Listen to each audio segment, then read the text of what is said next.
O ne bakış öyle, sihir misin söyle. Körküdük bir sarhoş oldum seninle.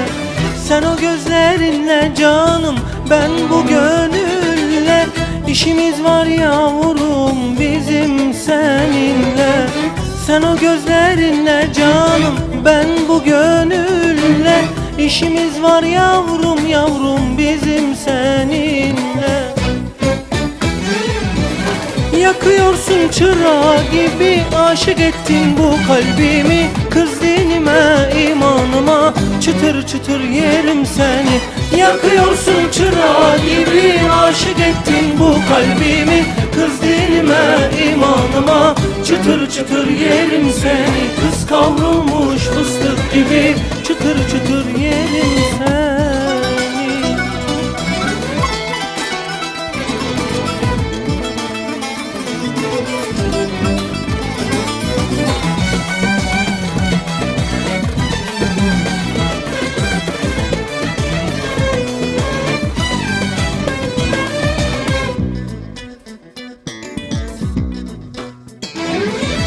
Gel tut ellerimden, çıldıracağım.